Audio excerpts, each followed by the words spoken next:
अचानक मला असं एक विचित्र फील व्हायला लागलं. आणि काय मग, तर मी तुमच्यातलाच एक. सकाळी उठलो आणि सरळ ऑफिसला पोहोचलो. दिवसाची सुरुवात पूजाशिवाय तर होतच नाही. रहा नहीं जाता. नाही, कुठली पूजा नाही तर देवपूजा. जसं सकाळी सगळीकडे अटेंडन्स असतो तसं आपल्याकडे ब्लेसिंग्स. पूजा झाल्यावर अचानक पोटातून आवाज आला, काय रे, किती दिवसाने आठवण केलास माझी. मग म्हणालो, आज नाश्ता तर झालाच पाहिजे.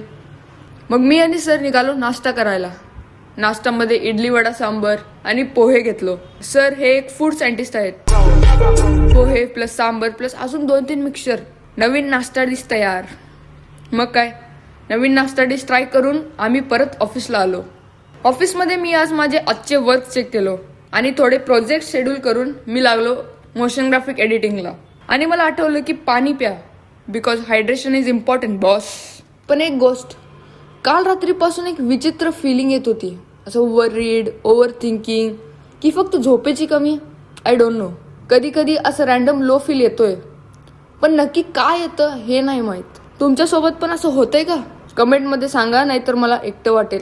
हे फिलिंग प्रोसेस करत करत इंटर्नसोबत डिस्कशन, थोडं मस्ती, असा एक डेचा परफेक्ट बॅलन्स असतो.